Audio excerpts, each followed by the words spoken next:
Everyone, मैं हूं आकृति बंसल और आप देख रहे हैं सिविल स्टाफ हिमाचल। आज हम डिस्कस करने वाले हैं एक बहुत ही important current affair topic. Recently Sarnath को यूनेस्को वर्ल्ड हेरिटेज साइट का स्टेटस मिला है और इसके बाद ये इंडिया का 45th UNESCO world heritage site बन गया है। लेकिन सिर्फ इतना याद रखना काफी नहीं है। एग्जाम में इस टॉपिक से हिस्ट्री, बुद्धिज्म, यूनेस्को और आर्ट एंड कल्चर के मल्टीपल क्वेश्चंस बन सकते हैं।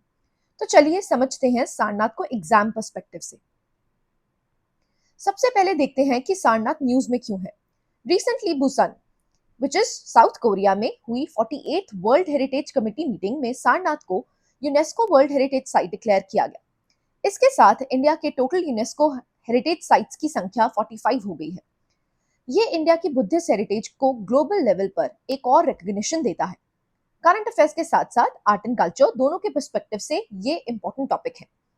वीडियो में हम सिर्फ न्यूज कवर नहीं करेंगे, हम समझेंगे कि सारनाथ का हिस्टोरिकल इंपॉर्टेंस क्या है, बुद्धा का फर्स्ट सरमन यहीं क्यों हुआ, यूनेस्को ने इसे किस बेसिस पर सिलेक्ट किया और एग्जाम के लिए कौन कौन से फैक्ट्स याद रखने इंपॉर्टेंट है।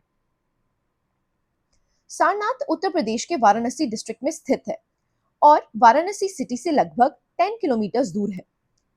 यह दुनिया का सबसे इंपॉर्टेंट बुद्धिस्ट पिलग्रिमेज सेंटर्स में से एक है और उत्तर प्रदेश के बुद्धिस्ट सर्किट का मेजर डेस्टिनेशन भी है। लोकेशन बेस्ड मैपिंग क्वेश्चंस के लिए ये इंपॉर्टेंट पॉइंट बन जाता है। जब गौतम बुद्धा को बौद्ध गया में एनलाइटनमेंट मिली, उसके बाद उन्होंने अपनी पहली टीचिंग देने के लिए सारनाथ को चुना। इसी जगह बुद्धिज्म की टीचिंग ऑफिशियली दुनिया तक पहुंचनी शुरू हुई, इसलिए सारनाथ को बुद्धिज्म का टर्निंग पॉइंट माना जाता है। बुद्धा का सबसे पहला सरमन को धर्म चक्र परिवर्तन कहा जाता है। इसका मतलब होता है turning of the wheel of धर्म। इसी इवेंट से बुद्धा एक एनलाइटेंड पर्सन से टीचर बन गए और इसी धर्म चक्र को अशोका ने अपने मॉन्यूमेंट्स पर यूज किया, जो आज हमारे नेशनल फ्लैग का भी हिस्सा है। सारनाथ में बुद्धा ने अपने पहले 5 डिसाइपल्स को उपदेश दिया। यहीं बुद्ध संघा यानी मोनास्टिक ऑर्डर भी शुरुआत हुई। इसी के साथ बुद्धिज्म ने 3 ज्वेल्स कंप्लीट हुए, बुद्धा, धर्म और संघा। ये कॉन्सेप्ट एग्जामिनेशन में बहुत फ्रीक्वेंटली पूछा जाता है। इसी फर्स्ट सरमन में बुद्धा ने मिडिल पाथ और नोबल 8-fold पाथ का भी उपदेश दिया। यह ह्यूमन सफरिंग को खत्म करने का प्रैक्टिकल पाथ बताता है। एग्जाम के लिए सारे 8 पॉइंट्स याद रखना जरूरी है, लेकिन कॉन्सेप्ट और ओरिजिन सारनाथ से लिंक्ड है, ये जरूर याद रखिए।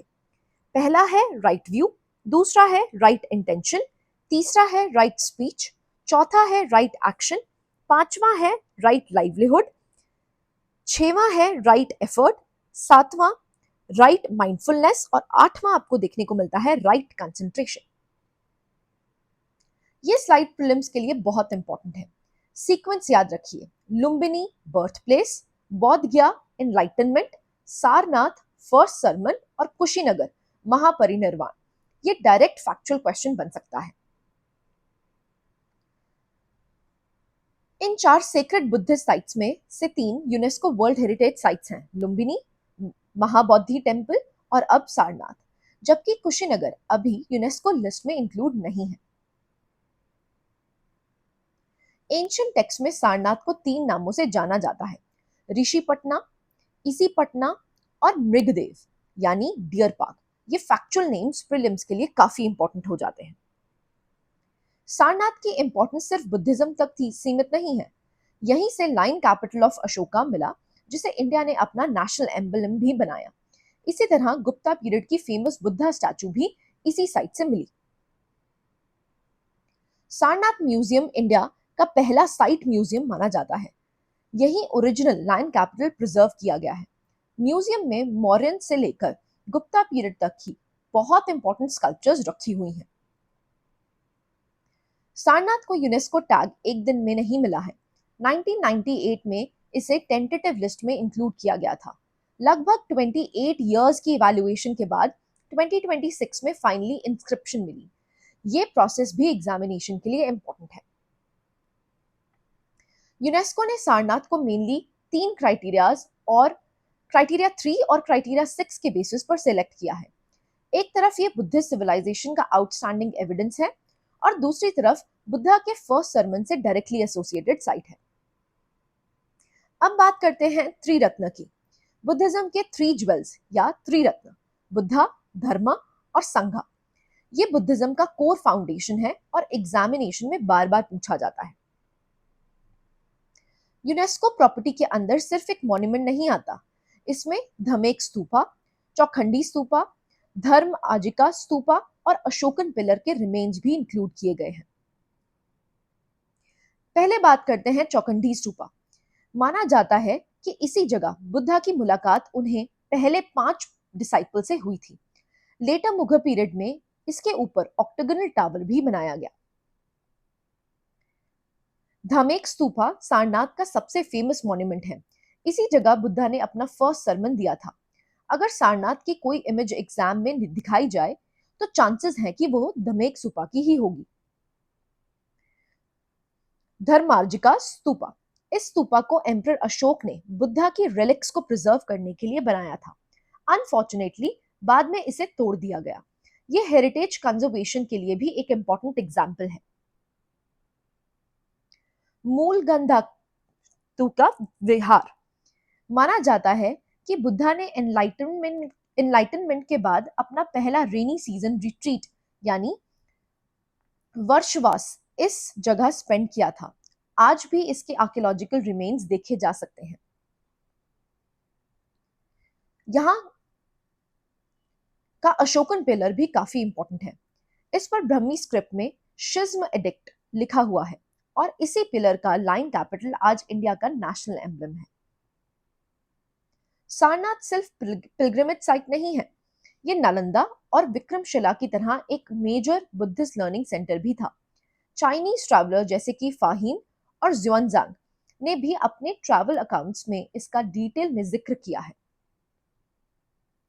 यूनेस्को किसी भी साइट को तभी इंस्क्राइब करता है जब उनमें आउटस्टैंडिंग यूनिवर्सल वैल्यू हो, मतलब उसकी इंपॉर्टेंस सिर्फ एक कंट्री के लिए नहीं बल्कि पूरी ह्यूमैनिटी के लिए हो।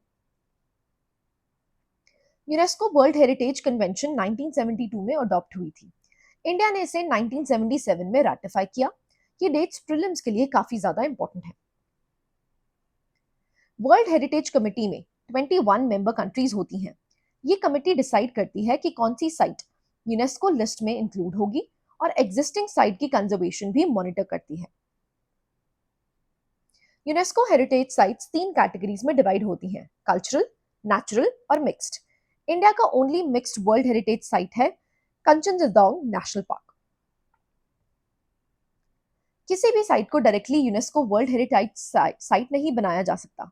सबसे पहले उसे टेंटेटिव लिस्ट में इंक्लूड किया जाता है और उसके बाद नॉमिनेशन प्रोसेस शुरू होता है। इंडिया में यूनेस्को से रिलेटेड नॉमिनेशंस और कंजर्वेशन का काम आर्कियोलॉजिकल सर्वे ऑफ इंडिया यानी एएसआई करता है। इसी को वर्ल्ड हेरिटेज साइट्स की नोडल एजेंसी भी माना जाता है। अगर किसी वर्ल्ड हेरिटेज साइट को वॉर, नेचुरल डिजास्टर, पोल्यूशन या अनकंट्रोल्ड अर्बनाइजेशन से खतरा हो तो उसे वर्ल्ड हेरिटेज की डेंजर लिस्ट में डाला जा सकता है। इससे इंटरनेशनल अटेंशन और कंजर्वेशन सपोर्ट मिलती है। यूनेस्को स्टेटस से किसी साइट को इंटरनेशनल रिकॉग्निशन मिलती है, टूरिज्म बढ़ता है, फंडिंग और कंजर्वेशन सपोर्ट भी मिलती है। लेकिन साथ ही ओवर टूरिज्म, कमर्शियलाइजेशन और हेरिटेज प्रिजर्वेशन जैसे चैलेंजेस भी आपको देखने को मिलते हैं। इसलिए कंजर्वेशन और डेवलपमेंट के बीच बैलेंस बनाना बहुत जरूरी है। तो दोस्तों, ये सारनाथ इंडिया के 45th UNESCO world heritage site है। इस टॉपिक से प्रीलिम्स में location, first sermon, Triratna, land capital, UNESCO criteria और बुद्धिस्ट पिलग्रिमेज साइट्स पर फैक्चुअल क्वेश्चंस आ सकते हैं। मेंस में इसे इंडिया की सिविलाइजेशनल हेरिटेज, बुद्धिस्ट डिप्लोमेसी और कल्चरल डिप्लोमेसी ये कॉन्टेक्स्ट में यूज किया जा सकता है। अगर आपको ये सेशन यूजफुल लगा हो तो वीडियो को लाइक जरूर करिए, अपने फेलो एस्पिरेंट्स के साथ शेयर करिए और सिविल स्टाफ हिमाचल को सब्सक्राइब करना मत भूलिए। मैं हूं आकृति बंसल, मिलते हैं अगले करंट अफेयर सेशन में। जय हिंद।